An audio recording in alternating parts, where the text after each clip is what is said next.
delighted to welcome Kit to his own university department. He lives here all the time.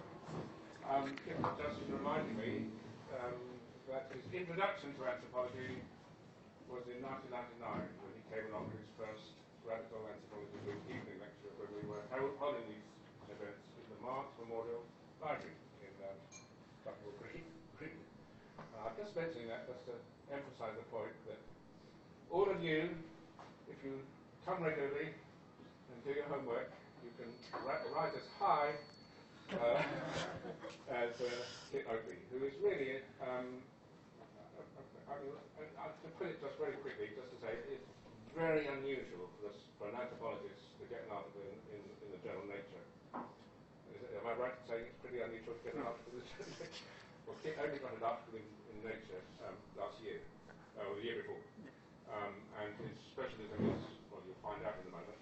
And there's hardly think of a topic more exciting than this one for the radical anthropology group. And I just wanted to say a little bit what I'm not say I'm expecting, but the reason why I'm so excited by this whole topic. For us, in RAG, for me, those of us around and so on, a book called MajorTransitions and Evolution, published in 1997 by God, John Maynard Smith. He's as near to God as you can get in Darwinism. He died around the turn of the century. Anyway, John Maynard Smith and Eors Szathmary wrote this book, The MajorTransitions and Evolution. And it's a book about the whole history of life on Earth. And the reason why revolutionaries like it, people like me like it, is because it explains that evolution isn't just gradual. Evolution works through changes which accumulate and culminate in accelerated change, and in fact revolutionary change. And so the authors divided the whole history of life on Earth into 8 transitions, 8 major transitions, 8 revolutions if you like. The first one was the origin of life itself, and the most recent was the origin of human language and culture, and that's the topic which we in RAG mostly have specialised in. And as a revolution, I've always wondered when the next revolution is going to happen. For me, it has to be the communist revolution. Communism was in the true sense of the word. Rather as the human revolution was the communist revolution, in the sense that the human revolution established egalitarianism, whereas previously, of course, you had kind of ape-like society, presumably, because apes and monkeys aren't slightly bit communistic or egalitarian, whereas hunter-gatherers definitely live sharing or communistic way of life. So for me, the hugely important question is when is the next revolution?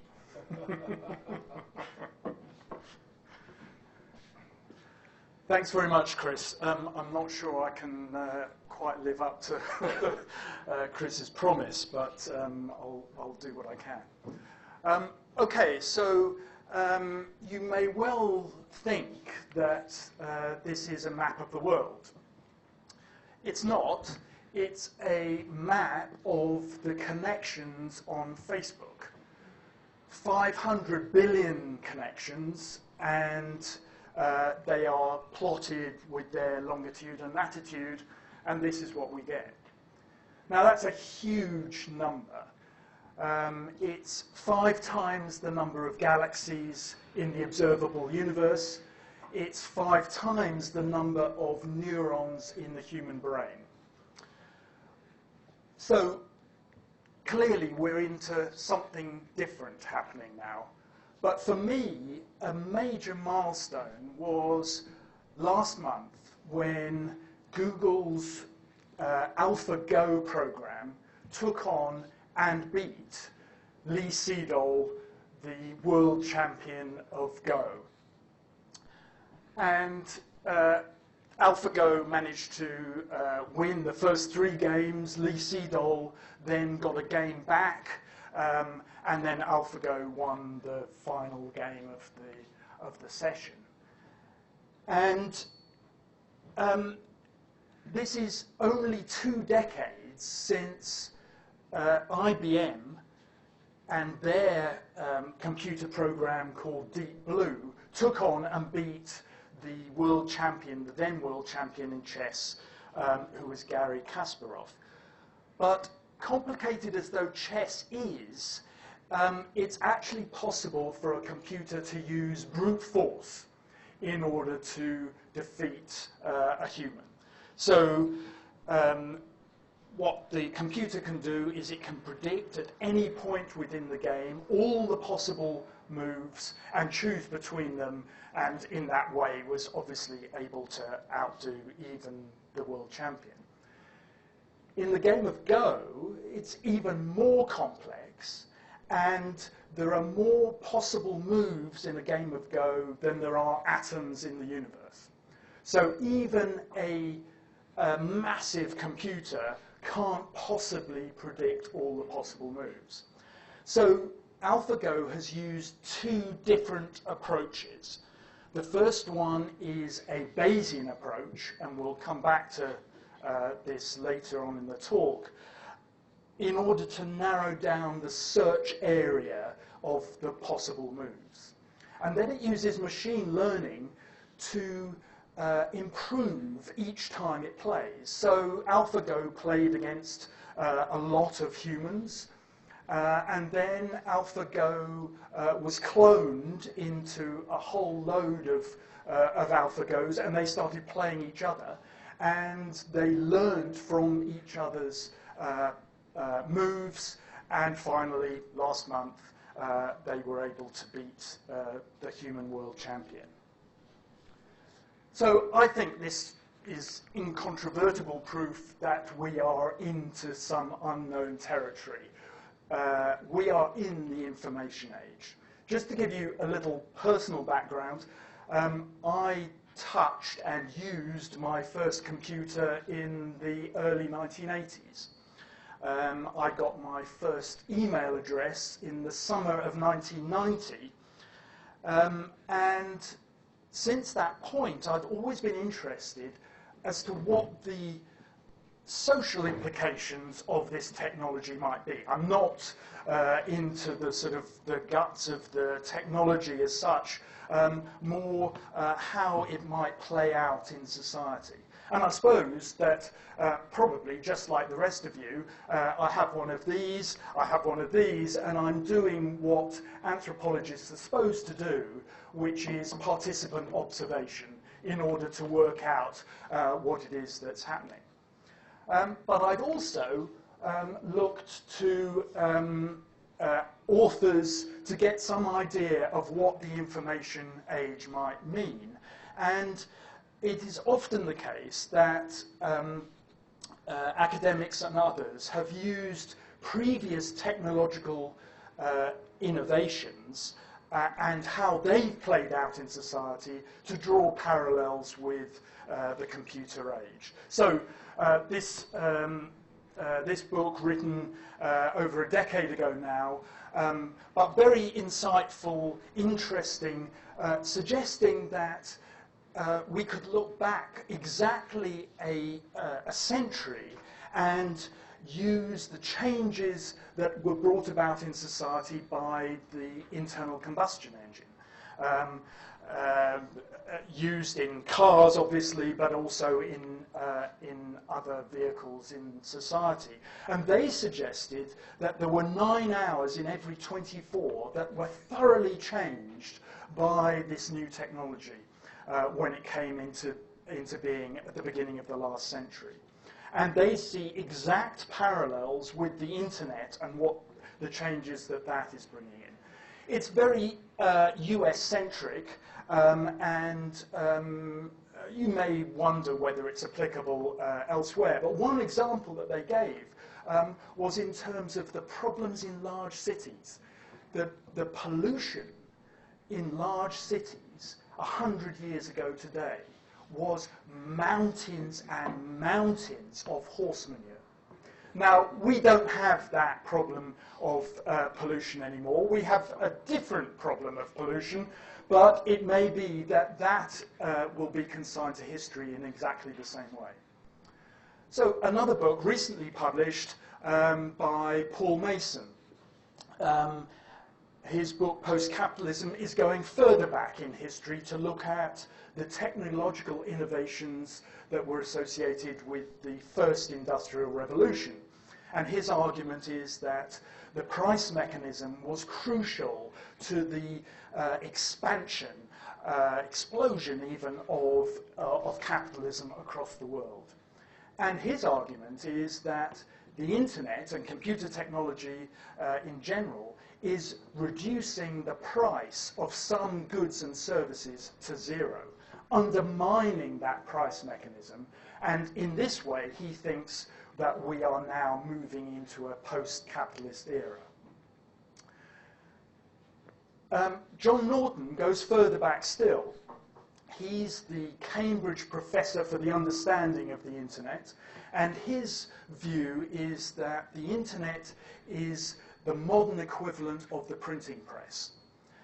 And he simply argues that we would not have known, would we, 25 years after the beginning, after the invention of the printing press, because we are now 25 years after the invention of the World Wide Web. We would not have known then, would we, that the printing press would bring about the flowering of science, would undermine the Christian church, cause schisms and splits, and potentially, eventually, the end of it. So his view is that there are going to be major changes brought about by the internet.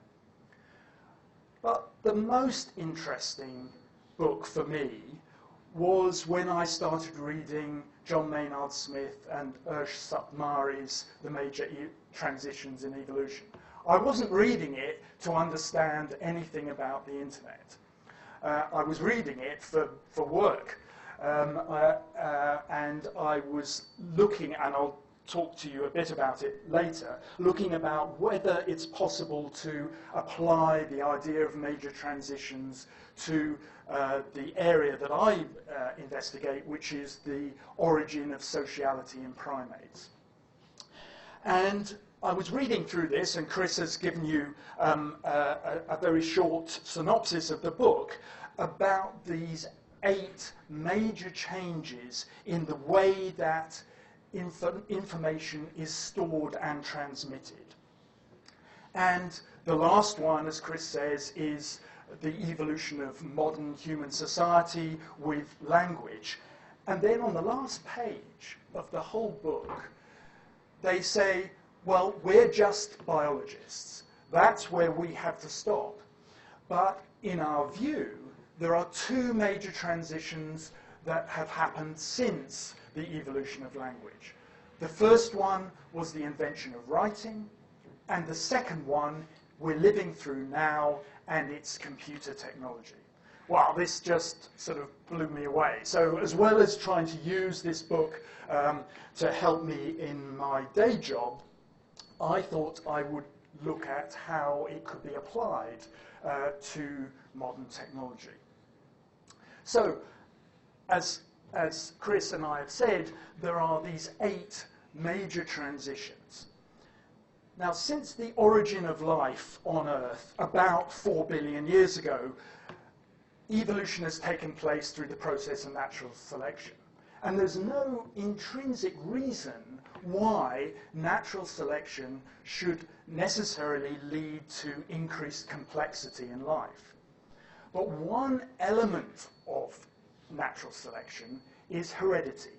That is the way that information is passed from one generation to the next.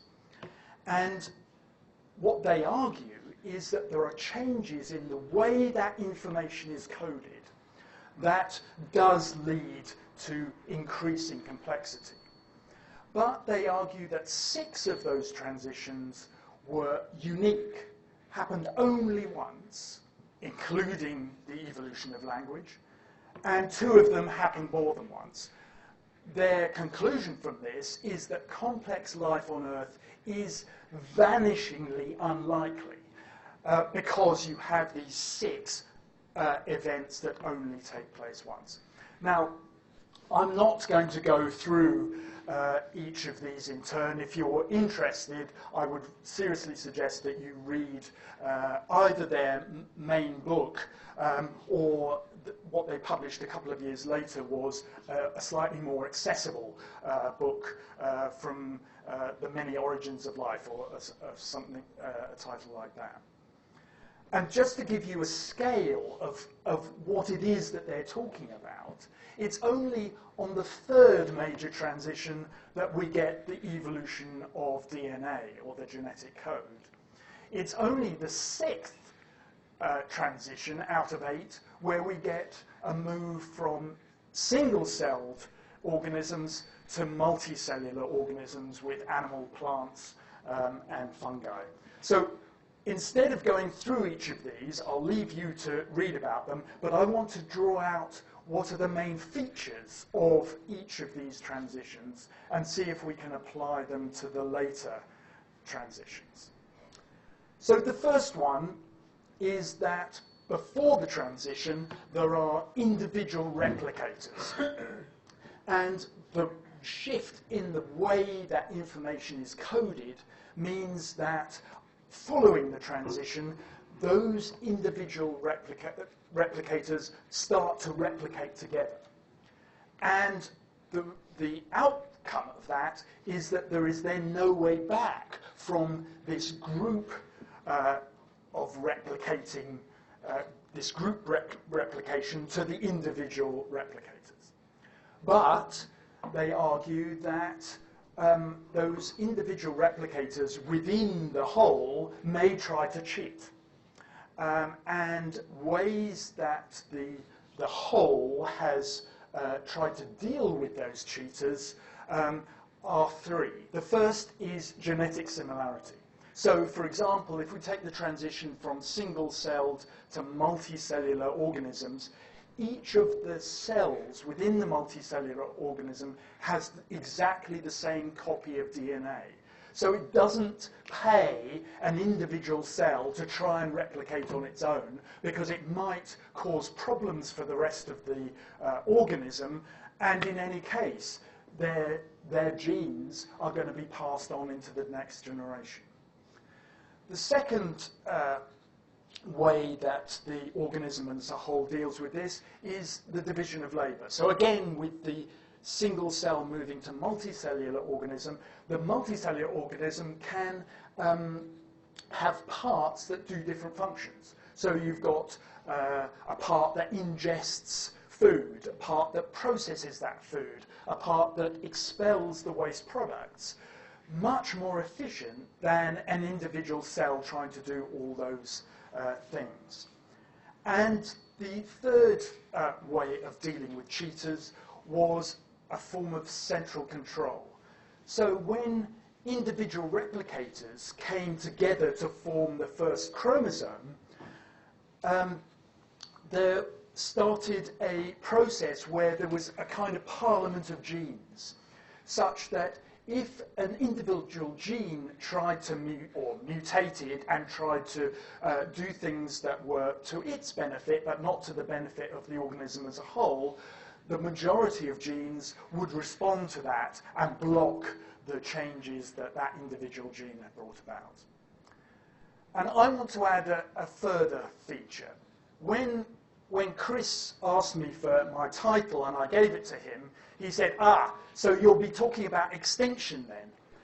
And I think that's a really important point, because if we're expecting that independent replicators transition into a group of replicators, we might think that that's going to have some kind of impact on the previous form.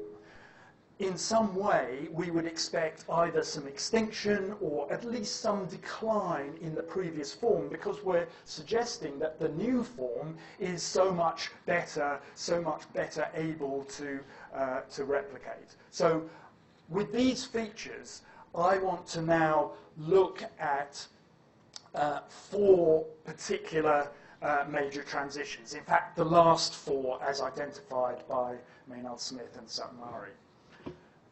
And they, for their 7th transition, the transition from individual animals to animal societies, they used eusocial insects. These are bees and ants and termites and so on.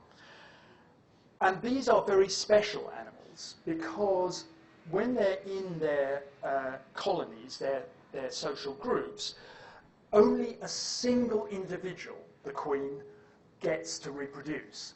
All the other individuals within those colonies help her do that. They look after her, they look after her offspring, and so on, but they don't get to reproduce themselves.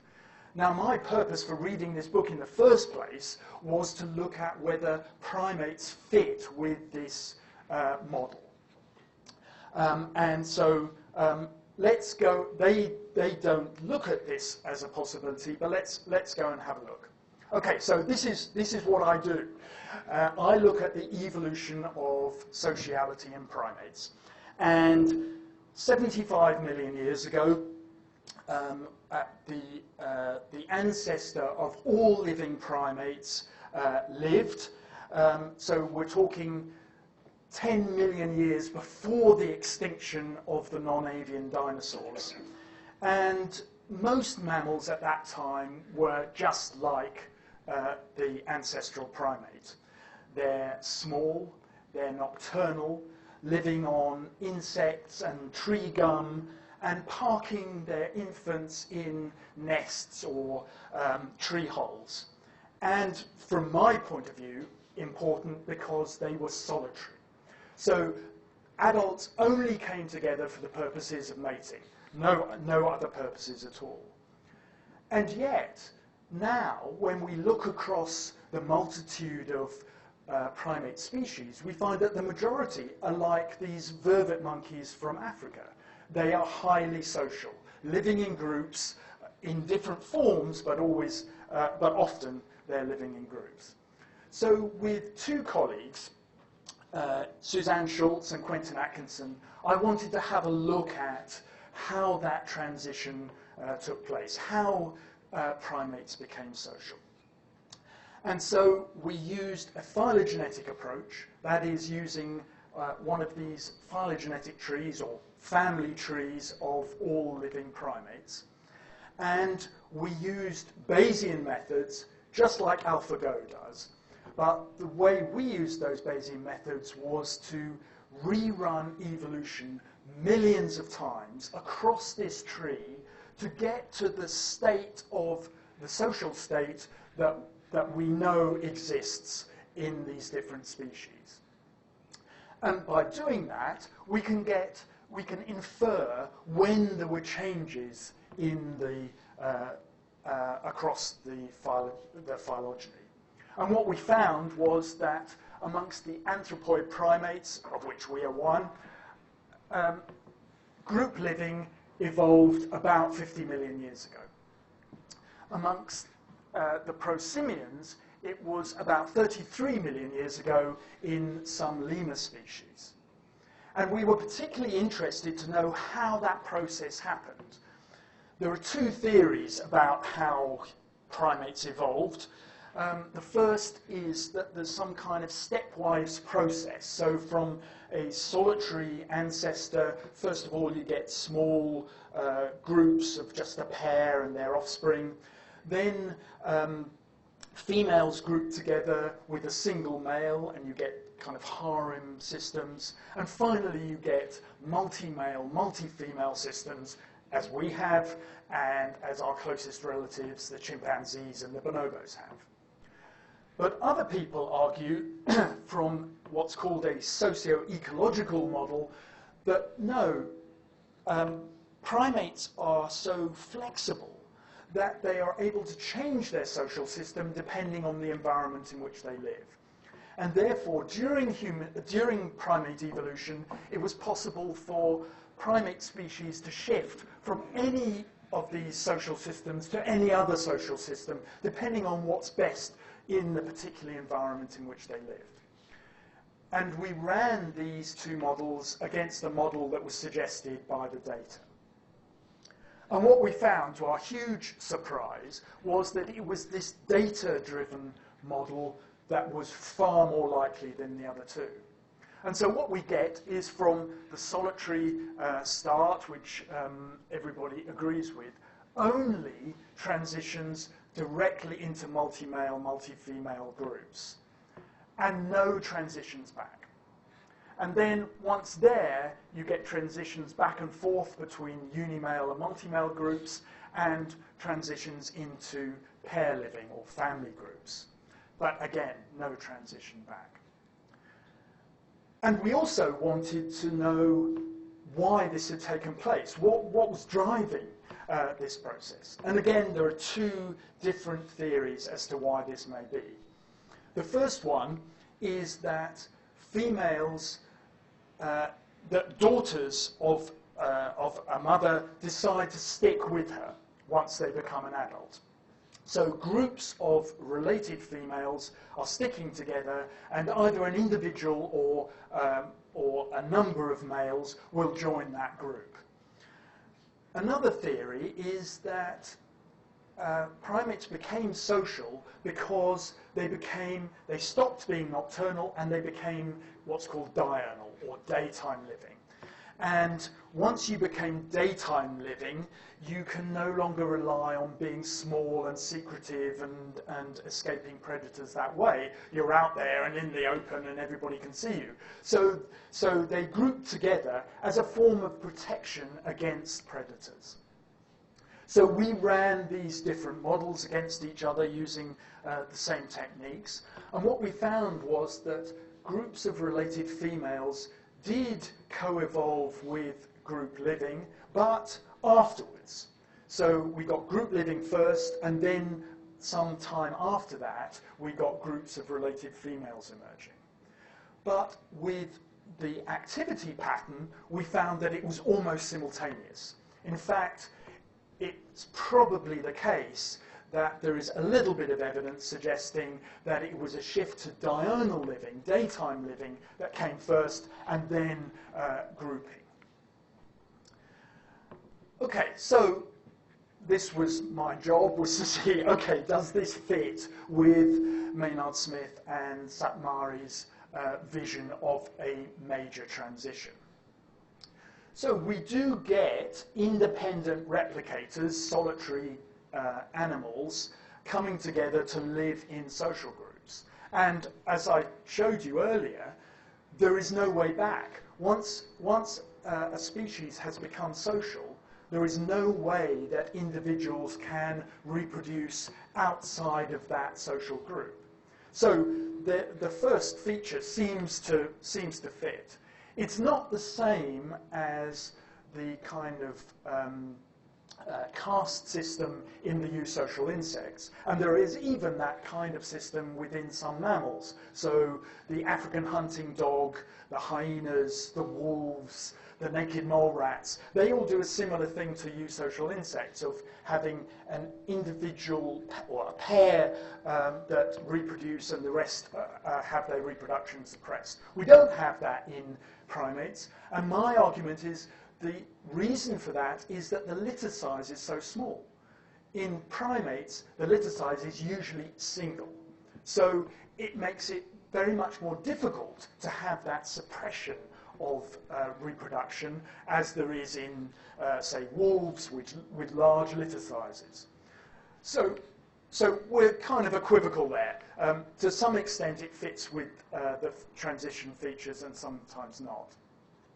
As far as genetic similarity is concerned, we did get that after the transition to group living, and that's what Maynard Smith and Szathmary suggest, that this is a post-transition change, that social groups should become more genetically similar, and certainly that does fit with primates. The division of labour, certainly in terms of reproduction, that doesn't happen in the same way as the eusocial insects. But it is the case that in primates, the alpha animals are much more likely to have higher reproduction than those lower down the hierarchy. So there is a sort of suggestion towards this, if not the full feature. And the central control for primates is extremely hierarchical. So almost every primate species that is social has a very clear dominance hierarchy within it, and this hierarchy is not determined only by brawn. It's not simply the physical attributes of the alpha that get him or her there.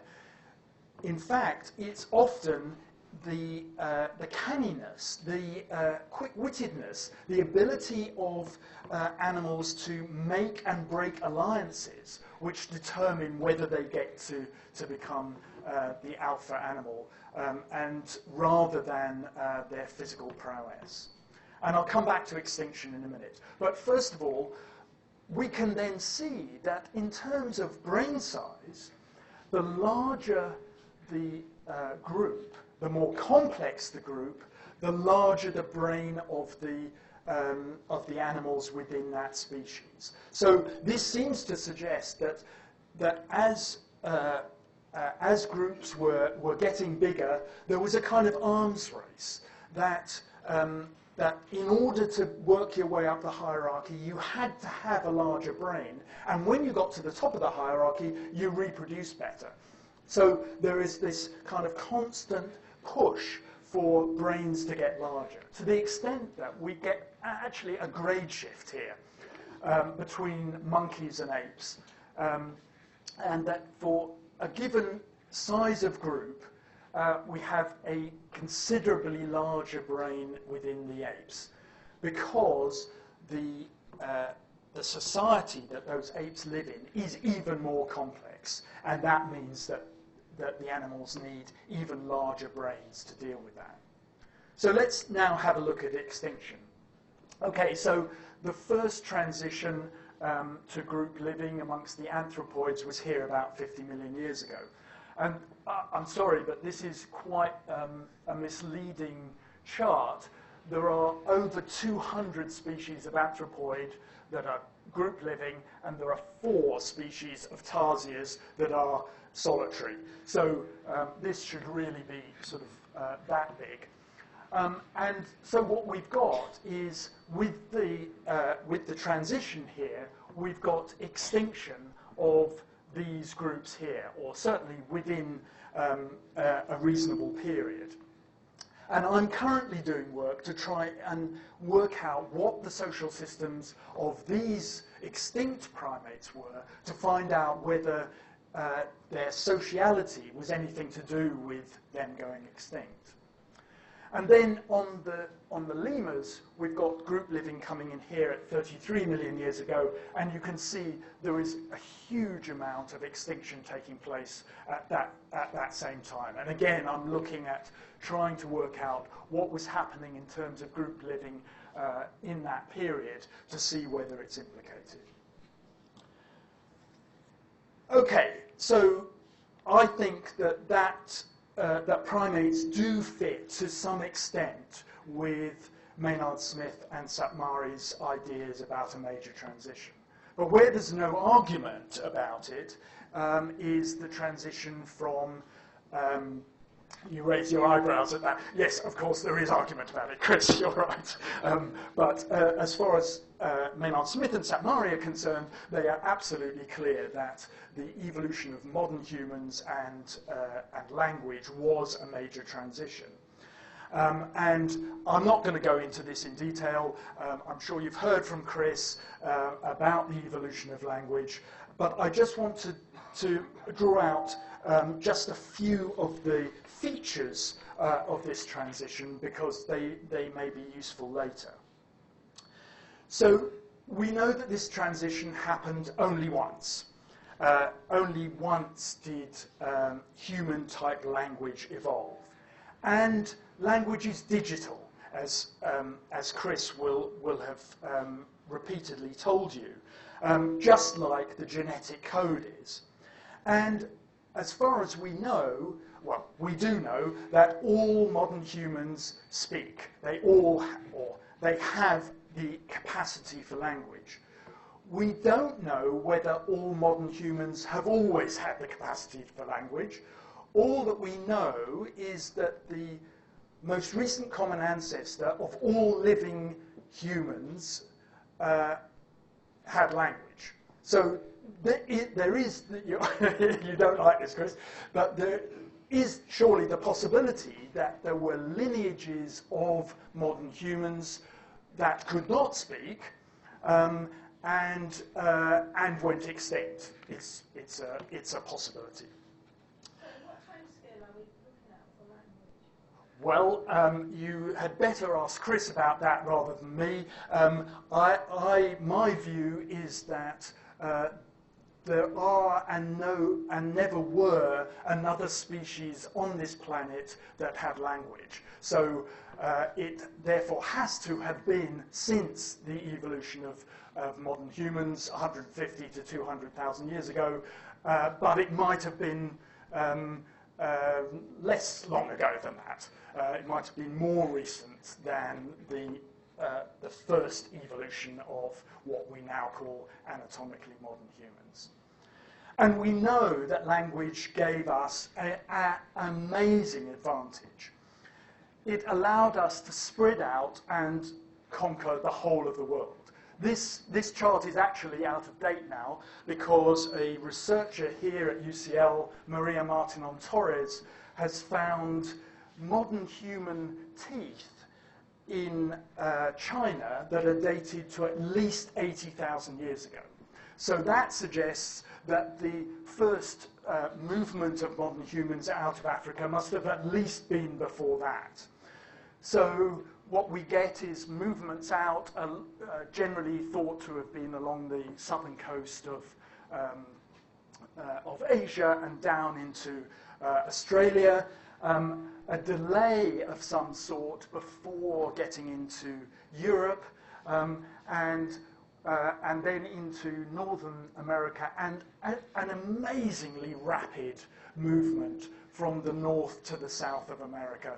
So rapid that archaeologists can't really tell the difference between the earliest appearance of modern humans in both of those places. Now, it could be that that is such a rapid movement because there are no other humans that occupy that area, whereas there are non-modern humans in Europe that may have made it difficult for modern humans to get in there. The Neanderthals maybe were taking up the slots that modern humans would have taken. In any case, we do know that there is a long delay before they get in there. But ultimately, whereas other human species have been constricted to various small parts of the globe, nothing has restricted modern humans. With our language, we have been able to occupy the whole of the Earth. There's a pink line across the top there. Is that something different? I think, is that the alternative route across there? It's the mixture. That's the alternative route down there. I'm no good on colours, I'm afraid. So unless you can see it in the chart, it's not my chart. And as I say, it's out of date. So let's have a look at the transition features. Okay, so independent replicators to replicating together. Now, we know that primate societies had already moved from solitary animals to animals that replicated in a group. So we're not talking here about that. I think instead what we're talking about is the other feature that was brought about by language, which is culture. So that culture then starts to replicate, and it's a group activity based on language, and that is now the new replicator, alongside the genetic replication. And so instead of having genetic similarity between individuals, and in fact, again, people here in the hunter-gatherer group have been suggesting that genetic similarity amongst hunter-gatherers, which may be a good proxy for what modern humans were like when they first evolved, are quite dissimilar genetically, that there's less genetic similarity than there would be in a typical primate group. And so maybe it's cultural similarity that is now coming to take over, and that's what is crucial. As far as the division of labour is concerned, Maynard Smith and Szathmary suggest that it's the division of labour between men and women, that in primate groups you don't get this real difference in the kinds of activities that the different sexes get engaged in, but in humans you do. I'm sure they're right, if that's what they suggest, but I wonder if also there is a division of labour between now genetics and culture. And as far as central control is concerned, we've got a very different situation than within primate groups. So you will have heard, I'm sure, Jerome Lewis speak. He's done extensive study on the Bengele in Central Africa, and his argument is that that hunter-gatherers are an extremely democratic way of living. In fact, they have anti-hierarchical measures that they can employ if anybody is getting a bit above their station. I suggested to him that this morning that these measures, I thought he had said, were the use of wit and humour. And he said, well, yes, but also exile. So there are strong and powerful measures that are used in order to retain a kind of democratic approach amongst hunter-gatherers. And extinction. Well, I've already talked about extinction of human species. There are no other human species alive on this earth. The last one, the last main one died out about 30,000 years ago. It's possible that the so-called hobbits died out more recently than that, but certainly now we are the only human species that exist. And remember, this is different from the other great apes. All of the other great apes have subspecies or are made, the great ape families are made up of different species. So there are a number of subspecies of chimpanzee, there are 2 subspecies of gorillas and so on.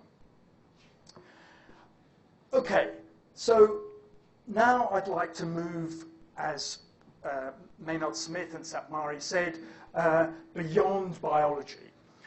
So we're now, I guess, in the realms of history. Well, I'm not a historian, so just come along with me and let's see how we do.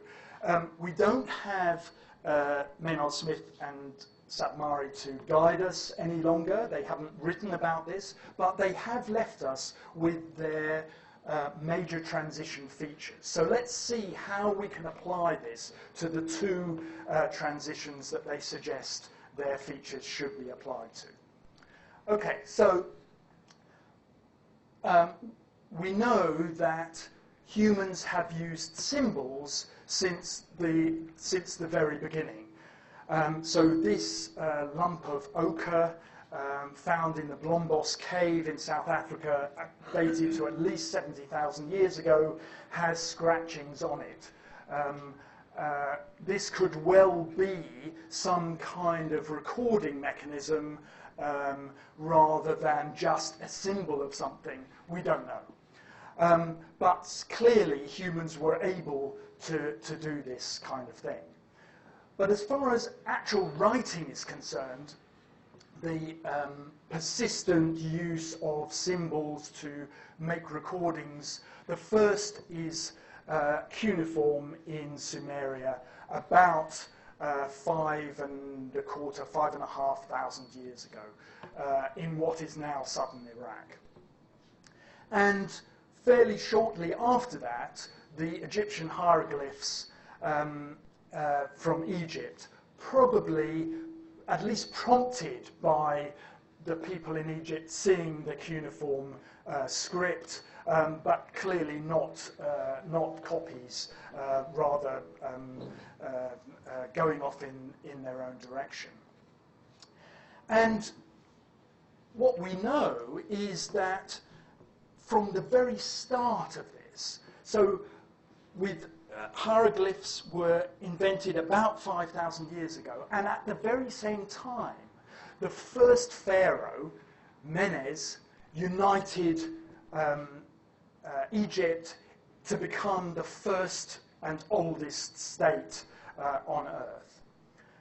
And fairly soon, just a couple of centuries later, Gilgamesh, who later passed into myth, united the city-states of Sumeria to bring together another state there. So that despite the fact that agriculture, by this time, so we're talking about 5,000 years ago, had spread all the way across to northwest Europe and further than this map shows, across into Asia, these were the only two states, and they had writing. So there is a certain implication here that writing is crucial for the organisation of states. Certainly, Maynard Smith and Szathmary suggest that if for no other reason than to raise taxes. So, about 1,000 years later, two people associated with UCL, they didn't do it 1,000 years later, they've done it more recently than that. Flinders and Hilda Petrie found evidence of an alphabetic script in the Egyptian turquoise mines in the Sinai Desert. And those inscriptions were dated to about 3,500 years ago, presumably made by Semitic slaves in those mines, and more recently, an even earlier example, about 3,800 years ago, of this, what is called Proto-Canaanite script, or the very earliest alphabet that was used. And scholars of the alphabet suggest that the alphabet that now dominates writing across the world was only invented once. Probably about 4,000 years ago, probably on the coast of the Mediterranean in what is now northern Lebanon or Syria. And as you can see from this, even from the very earliest times, there are amazing similarities between that earliest alphabet and the Roman alphabet that we use now. And other alphabets obviously have gone off, but the argument is all from this, what was called Proto-Canaanite alphabet. And we don't know what the effect of this alphabet was. I mean, I've been trying to find out, and obviously that I've got more time and in the future, and maybe I'll come back and let you know about this. But what I have found so far is that prior to 3,200 years ago, there were very, very sporadic examples of the alphabetic script. And then there was what was called the Late Bronze Age collapse. Many very developed and sophisticated cities that were all along the Mediterranean coast, all the way down here between the great powers of Egypt and what had become Mesopotamia here. All of these were sacked. Many of those cities never to be resurrected again. And then, following 200 years of this total chaos and uproar in the area, we find huge numbers of examples of the alphabet. And the Phoenicians, who are the Canaanites, then spread the alphabet around the Mediterranean. The Greeks got a hold of it. They made a few changes, like bringing in vowels, for example, and they spread it further across the Mediterranean and right the way across into Central Asia. So, again, we need to do more, I think. I think there needs to be more investigation into what actually were the effects of writing. But just from this brief sketch, let's see what we can see in terms of the transition features. Now, as I suggested, the last transition, it wasn't individual replicators in terms of individual people only replicating them within a whole. Rather, it may be about culture. And I think this transition is also about what's happening to cultures. So what's happening with writing, and particularly the alphabet, a digital form of writing, the same as, or similar to language and the genetic code, is that you're getting conglomerations of these small-scale societies coming together in what became states and latterly empires, and it was writing that enabled that transition to take place. So within each of the states, you get cultural similarity, and such a hold on people these different cultures have, that they could induce individuals to fight for, even die for, those cultures. Now that is incredibly powerful, that this innovation was able to do that. And as far as the division of labour is concerned, we see a really stark division of labour emerge. So between those that are literate and those that are not, effectively. The rich and the powerful are the literate ones, certainly in these early states. And they dominate large numbers, masses of illiterate people. And as far as central control is concerned, well, these states are past masters at it. They have armies, they have the church, they have numbers of mechanisms in order to ensure central control. And as far as extinction is concerned, well, I think a lot of languages and by extension cultures went extinct as states took over small-scale societies, as they expanded huge empires with the Phoenicians, the Persians, the Greeks, and so on. They were taking over much smaller self-contained cultures and smashing them and bringing them within the much larger culture. And then, as John Norton suggested, there was a kind of tweak to this major transition, which was the invention of printing. And as John Norton has pointed out, and many others before him, this led then to further changes and the beginning of science, perhaps the undermining of the church in some ways, and perhaps the need for different forms of central control. So I think that, at least on first glance, writing does fit with the major transition ideas. Okay, so finally up to date, I guess you recognize some of this. This is Google has set up a parent company.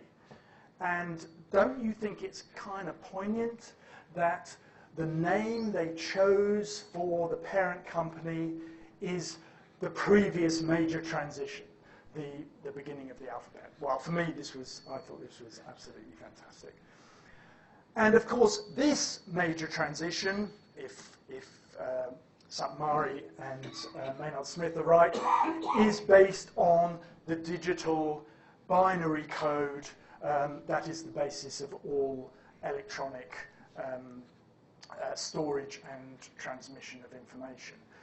And so again, we have a digital code, just like the alphabet before it, language before that, and the genetic code. And if we want to trace back the origins, of course, there are many places we could start for an origin of computer technology, but as good a place as any is Alan Turing's theoretical paper in 1936, where he proposed the possibility of a machine that could compute numbers. And that, in theory, as far as he said, there was no end to that ability to be able to compute numbers. And he put it to the test just a few years later when he built what were effectively algorithms in order to crack the Enigma code, the code that the German armed forces used to communicate with each other in the field. But it was only later in the Second World War, still at Bletchley Park, that the first programmable digital electronic computer was made. And it was called Colossus for fairly obvious reasons. And the computers that followed the invention of Colossus were also colossal themselves. So we had a post-war period of large mainframes. But these large mainframes, in the main, were very good at the storage and the processing of digital information, but less good at transmission. It was only with, first of all, the origins of the ARPANET in the late 1960s, which was the precursor for then the internet. And then a huge step forward was Tim Berners-Lee when he put up the first ever web page right at the end of 1990. And so now we're in a position where we have the internet, this massive network made up of individual IP addresses or individual computers. A network looking so similar to another network that we know well, the neuronal structure of the human brain, that it's taken many to suggest that this internet is a brain of brains. But perhaps more importantly than this, actually it's a way in which machines can talk to each other. And so let's now, I think we have to stop. Okay. Let's now look at the transition features, try to apply them to this technology and see where it takes us. And after the break, perhaps you can join in and help me flesh out what is essentially going to be a very rudimentary sketch. Okay, well, I think it's undeniable that the world has tilted. There is no going back. Computer technology, the internet, can't be unlearnt now. Yes, it can have different forms, and yes, there are going to be, I'm sure, massive kind of changes in all sorts of directions, but we've got it. But I'm not a technologist. The thing that interests me is what the effect of this is going to be on society. And I think we already are seeing the changes taking place. I mean, this is a map that suggests cultural groupings. So it does show individual nations on here, but the colour coding is showing a different kind of approach, areas that are culturally similar to each other. And I think that we're moving very, very fast in the direction of a global culture. Now, it doesn't mean a single culture for everybody on the earth, but what it does mean is that you can't any longer split cultures up by geography. It's just as possible that there are people into radical anthropology in London as in Singapore, as in Dachau, as in any place on the earth. And we can talk with each other and we can share our experiences and our, hopefully, our insights.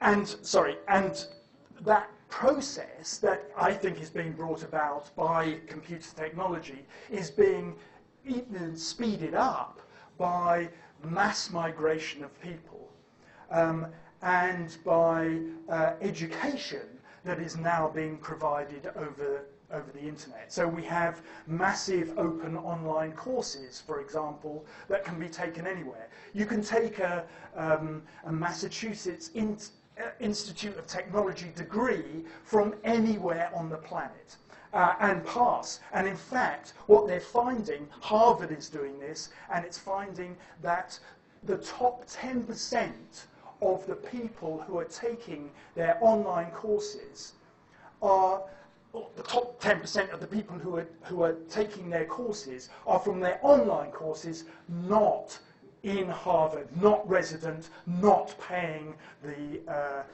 very high Harvard fees. So when you say top 10%, what do you mean by it? Just the non- In marks. In marks at the end of the course, the people who do the top 10% who do the best at that course are not resident in Harvard.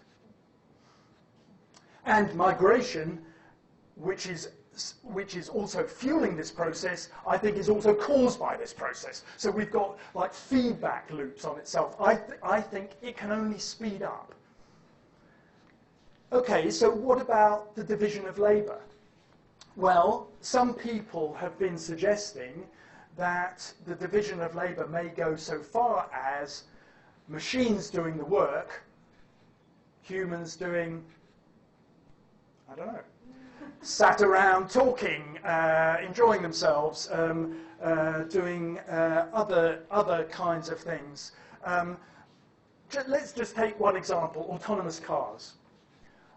I predict that within 10 years, it will be illegal for humans to drive cars on the public road. Oh, you can still do it. You know, just like people go hunting and fishing. You can still do it on private land, so long as you're not endangering anybody's lives. But when it's serious, when it's about actually, transporting people and goods and all those kind of things, no. We're not going to allow humans to do that anymore. This is an example. It's a demonstration by the Dutch government that took place late last month. They're about to become the EU presidents the president of the EU, and they challenged or encouraged truck manufacturers to engage in this demonstration, where they had platooning trucks travelling for thousands of kilometres across Europe. These trucks are that far apart, and they're not being driven that far apart. They're that far apart because of Wi-Fi connections between each of these trucks. It's a very short step from being able to do this, which in itself saves huge amounts of fuel, pollution, space on the road, and so on. A very small step from this to having no people. I think you can just make out some people in that front truck. Having no people in here. This is just driving along the motorway doing the work of thousands, millions of people, truck drivers, the people who provide the services to truck drivers. Think of all those motorway stops, all the people who produce the things that truck drivers need, food, sleep, rest, entertainment, etc., etc. We're going to have very, very rapidly a complete change in what work looks like. And don't think that this is going to be reserved for shall we call them skilled manual workers. No, no, no. No, the easiest jobs that to get a machine to do are white-collar jobs. Those are the jobs that are going to be disappearing like that. So unless we are in, shall we say, creative jobs, I don't know, jobs that need intuition. Oh, hang on a minute. Isn't intuition what the championship players of Go use? Yes, they do. They use intuition in order to try and beat AlphaGo, and they failed. AlphaGo was better even at those things where we think are uniquely human. The use of creativity, creative moves, and so on. Maybe no jobs are safe. Okay, so what about central control? Well, the internet is global. Can you possibly have central control that isn't global? I can't see how. Is it going to be? Are there going to be any people there? I don't know. Does that need to be? I don't see why necessarily. What we are good at doing, though, is we're good at networking, aren't we? We love it.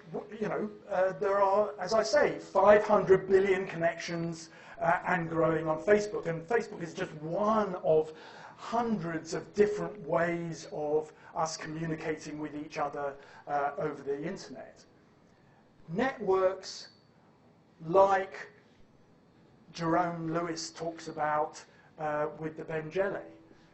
Networks that hunter-gatherers had, that were the ways of them communicating across large distances.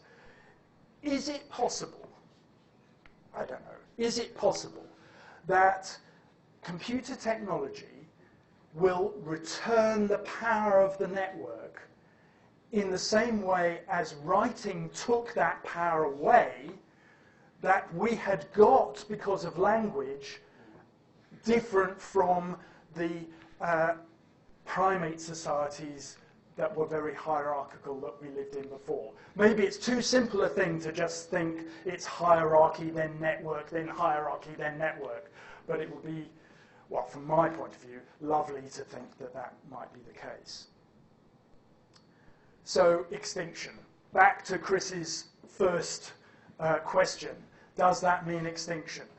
Well, inevitably, yes. I don't see how it can not mean extinction. The question is extinction of what? So, with the emergence of states, we had the extinction of languages and cultures. I mean, that is now speeding up to such an extent that linguists are suggesting that about 50 languages go extinct every year, and presumably their associated cultures. That's faster than biological extinction. So that's the previous form. What about the form that we are just moving away from? What about states? Are we looking at the extinction of the state? Well, I mean, we're here in the UK, we're involved in a big debate. It hasn't seemed to have really taken off or got very philosophical at all, but we're having a debate about the nation state versus coming together in a larger grouping, whatever you may think about pros and cons of that larger grouping. And I just think it's interesting that those people who are most conversant with the new technology, let's say, my daughter's here, and I won't give away her age, but let's talk about the under 30s, shall we? The under 30s are overwhelmingly supporting Remain. The over 60s are... Well, I won't give away my age either, thank you, Hannah, are overwhelmingly in favour of the old setup, of the sovereignty at the nation state. Is that an indication of the way that we are going, that we're moving towards larger and larger conglomerations of, I don't know what we'd call them, states or something or other? Certainly that's the way it seems. And another debate that has just come up again recently harks back to Maynard Smith and Szathmary's very foundation of the nation state. The nation state, if they are right, and writing was the way of dealing with this, are about levying taxes on the rich and powerful within a state. Haven't we just seen that nation states can no longer do that? They can't any longer levy taxes. What is the point of having a nation state if it can't levy taxes? I say the nation state is already extinct. We just have to get used to it and work on building networks that can deal with the huge issues that we need to negotiate. The huge issues of us moving towards a situation where we're no longer working. Where we are, we carry on polluting, but we don't actually do anything, perhaps apart from communicate with each other, and perhaps run the show. Finally, maybe that's the possibility. So I'll leave you with those thoughts. Very sketchy. I'm afraid, but it's like just my first kind of stab at it. I'd be really interested to get your reactions, your comments, I'm sure your criticisms, and so on. But in the meantime, just thank you very much for listening.